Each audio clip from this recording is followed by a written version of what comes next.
नमस्कार। शोध चेष्टा यूट्यूब चैनल पर आप सभी का एक बार फिर स्वागत है। आज का वीडियो लेक्चर एक ऐसी संवेदनशील समस्या से जुड़ा हुआ है जिसके बारे में आप भी चिंतित हैं। क्या दुनिया तीसरे विश्व युद्ध के मुहाने पर खड़ी है? वर्तमान का यूक्रेन संकट क्या इस ओर इशारा करता है? 40 साल के बाद दुनिया में एक बार फिर लगता है शीत युद्ध प्रारंभ होने जा रहा है।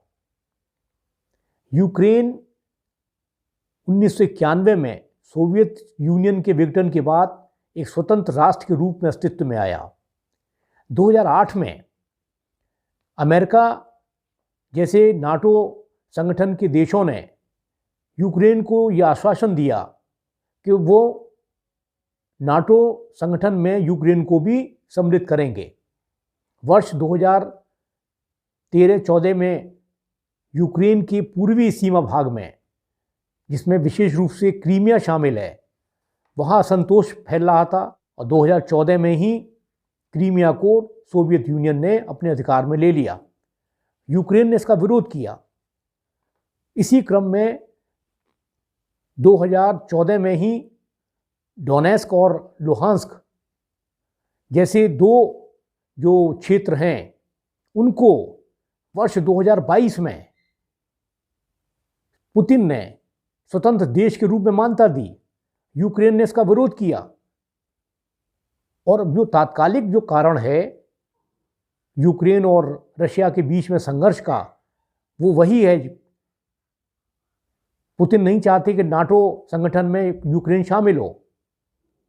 जब यूक्रेन नहीं माना तो उन्होंने जनवरी के महीने में एक बार फिर यूक्रेन पर दबाव बनाया और फिर अंततः फरवरी के महीने में 2022 इसी वर्ष उन्होंने राष्ट्र को संबोधित किया और स्पेशल मिलिट्री ऑपरेशन जो है यूक्रेन में करने की घोषणा की।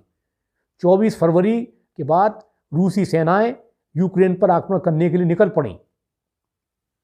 रूस की हवाई सेना, जल सेना और थल सेना ने कीव और यूक्रेन के कई शहरों को बुरी तरीके से विध्वंस किया। उनका नरसंहार हो रहा है और नाटो जैसे संगठन के जो राष्ट्र हैं, अमेरिका, इंग्लैंड, फ्रांस, इन सभी ने, विडंबना ये कह दिया है कि वो किसी तरीके का मिलिट्री इंटरवेंशन नहीं करेंगे। और यूनाइटेड नेशंस का जो करैक्टर है वो भी सामने आ रहा है। यूनाइटेड नेशंस का चार्टर 7 जो है वो सिक्योरिटी, कलेक्टिव सिक्योरिटी की बात करता है। यदि कोई यूनाइटेड नेशंस का मेंबर कंट्री उस पर कोई आक्रमण करता है तो कलेक्टिव सिक्योरिटी का सिद्धांत में लागू होता है।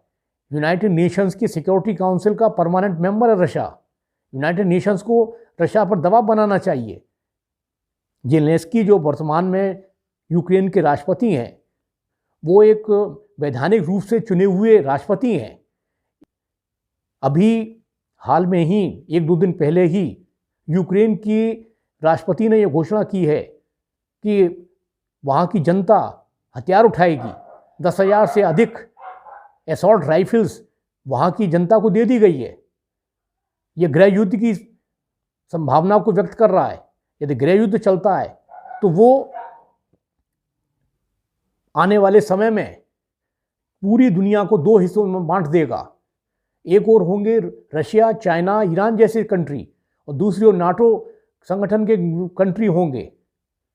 और एक मुद्दा जो सबसे महत्वपूर्ण है वो ये है, भारतवर्ष के 18,000 से अधिक छात्र यूक्रेन में पढ़ रहे हैं, मेडिकल कॉलेजेस में और संस्थानों में। कोई फर्स्ट ईयर में है, कोई फाइनल ईयर में है। यदि संकट अधिक समय तक चलता है और गृह युद्ध की स्थिति बनती है तो उसका प्रभाव भारतीय जो छात्र हैं उन पर पड़ेगा। साथ ही जो व्यापार होता है यूक्रेन से, उस पर भी प्रभाव पड़ेगा। तीसरा सबसे महत्वपूर्ण वो ये है कि इस तरीके के दुस्साहस से अन्य देश, चीन जैसे देशों को प्रोत्साहन मिलेगा। ताइवान की समस्या भी चली रही है। तो अब आवश्यकता इस बात की है कि मानवाधिकार तथा अन्य जो एजेंसीज हैं यूनाइटेड नेशंस जैसी, उनको सामने आना चाहिए और इमीडिएट इंटरवेंशन करना चाहिए और जो नरसंहार सोवियत यूनियन की समय में जिस तरीके से किया जाता था अफगानिस्तान में, रशिया द्वारा जहाँ यूक्रेन में किया जा रहा है, उसको तुरंत रोकना चाहिए। निर्दोष लोग मारे जा रहे हैं, तबाही मची हुई है, कीव जैसे शहर को उजाड़ रहे हैं।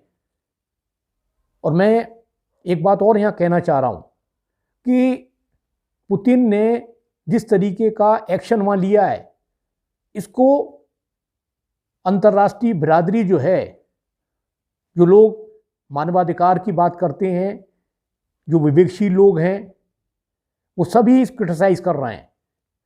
ऐसी आक्रामक कार्रवाई किसी स्वतंत्र देश के विरुद्ध करना मानवाधिकार का खुला उल्लंघन है।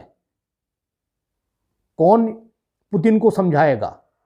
यहाँ तक भारतवर्ष का संबंध है, भारतवर्ष इस संबंध में न तो वो रशिया को नाराज कर सकता है, क्योंकि 60% से ज़्यादा आर्मी एंड एमुनिशन जो है भारतवर्ष को रशिया से मिलता है। दूसरी अमेरिका का समर्थन भी नहीं कर सकता। तो भारतवर्ष को एक बैलेंस अप्रोच लेकर चलना होगा। और प्रधानमंत्री मोदी ने यही बात कही है कि ये जो खून खराबा हो रहा है, जो सैनिक संघर्ष है, उसमें तुरंत विराम लगाया जाए और डिप्लोमेटिक तरीके से जो मुद्दे हैं विवादित, उनको सुलझाया जाए। लेटेस्ट इन्फॉर्मेशन ये है कि पुतिन ने ये ऑफर दिया है यूक्रेन को कि वहाँ की आर्मी तुरंत अपना एक्शन बंद करे और उनकी शर्तों पर यूक्रेन के राष्ट्रपति जेलेंस्की वार्ता के लिए बेलारूस, मिन्स्क या पोलैंड में आए। लेकिन यूक्रेन के वर्तमान राष्ट्रपति जेलेंस्की ने स्पष्ट कर दिया है कि यूक्रेन की संप्रभुता से किसी प्रकार का कोई सौदा नहीं किया जाएगा। अंतिम क्षण तक रशिया के विरुद्ध वहाँ की सेना और वहाँ का आम नागरिक संघर्ष करेगा। लेकिन इस संघर्ष का अंजाम क्या होगा, ये तो समय बताएगा।